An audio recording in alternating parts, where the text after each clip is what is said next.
हाटा प्राथमिक स्वास्थ्य केंद्र पे स्वस्थ नारी सशक्त समाज कार्यक्रम का हुआ आयोजन। आपको बताते चलें कि सरकार की मंशानुरूप चलने वाले स्वस्थ नारी सशक्त समाज के कार्यक्रम के तहत 17 सितंबर से 2 अक्टूबर 2025 तक स्वास्थ्य शिविर का आयोजन किया गया।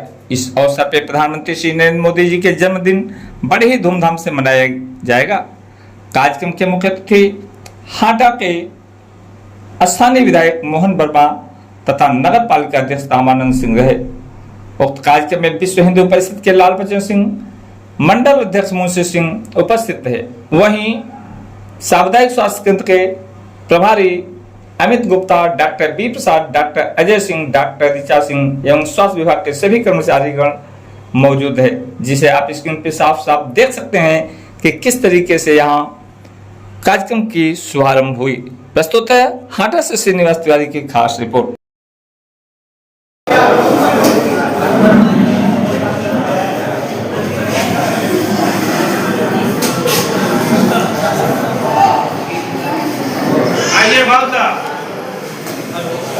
आप इधर बैठो। हाँ ऐसे आप यहाँ कैची दो बेटा, कैची दो बेटा। एक और बुके बोलो, एक और बुके आइल बा। हाँ दीजिए दीजिए।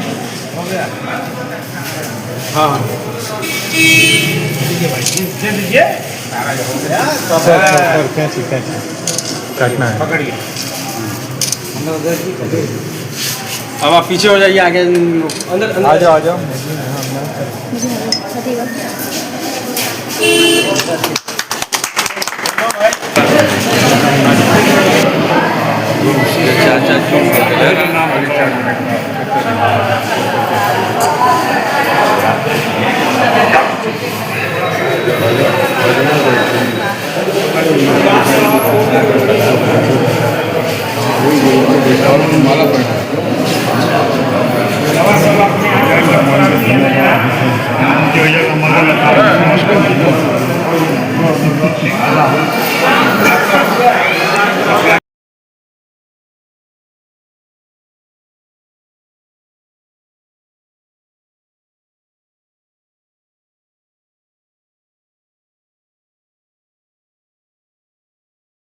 में देश के प्रधानमंत्री नरेंद्र मोदी जी जब शपथ ग्रहण लिए तो पूरे देश में एक उत्साह का माहौल था। इसलिए माहौल था विकसित भारत बनाने का, वो अपना विकसित भारत बनते हुए दिखाई दे रहा है।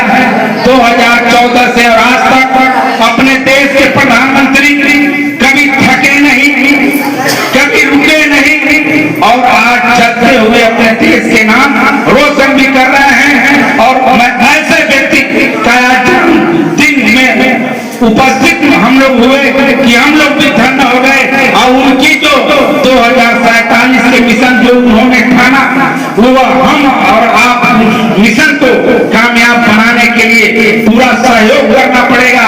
क्योंकि 2047 में जो देश भारत सोने की चिड़िया कभी हुआ करती थी, उस सोने की चिड़िया, उस विकसित भारत को आज विकसित बनाने के लिए 2047 का जो समय निर्धारित किया गया है, आने वाले समय में 2047 तक विकसित भारत भी होगा। और इतना ही नहीं, ये जो आपके सामने सुविधाएं मिल रहे हैं, चाहे आयुष्मान का सुविधा हो या स्वास्थ्य शिविर आपके सामने लगे हैं, चाहे यहाँ का सुविधा हो, पहले यही हॉस्पिटल था, आप लोग आते थे, डॉक्टर विहीन हॉस्पिटल हुआ करता था। यही प्राइमरी स्कूल है, यही जूनियर स्कूल है, जहाँ बच्चे अपने घरों से चट्टी या पूरे लेके आते थे और पढ़ने का काम करते थे। और जब अध्यापक आते थे तो हाजिरी लगा के अपने घर खेती और गृहस्थी करने चले जाते थे। आज वही प्राथमिक विद्यालय, आज वही जूनियर विद्यालय किसी इंग्लिश मीडियम से कम नहीं है। आप जब बच्चे जाते हैं तो मेज और कुर्सी पर बैठते हैं, इंग्लिश मीडियम की पढ़ाई करते हैं और उसमें ऐसे शिक्षक की नियुक्ति है कि वो शिक्षक जो IAS IPS परीक्षा उत्तीर्ण नहीं कर पाता है, अपना मेहनत वो करते करते जब थक जाता है तो आगे आपके बच्चों को पठन पाठन के कार्य में लग के और शिक्षा के क्षेत्र में अपना योगदान देता है। यहाँ डॉक्टर साहब सूर्योदय के पहले देश में जो शासन और सत्ता पे बैठे थे सरकार, वो घोटालों की सरकार थी। मंत्री जो उनके अन्य मंत्रियों अन्य विभागों में घोटाले पे घोटाला होता रहता था, जिसकी छवि अपने ही देश में नहीं पूरे विश्व में भारत की छवि खराब हुई।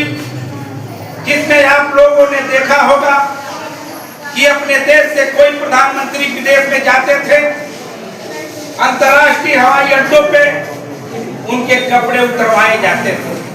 इतनी अपने देश की छवि दूसरे देश में खराब थी।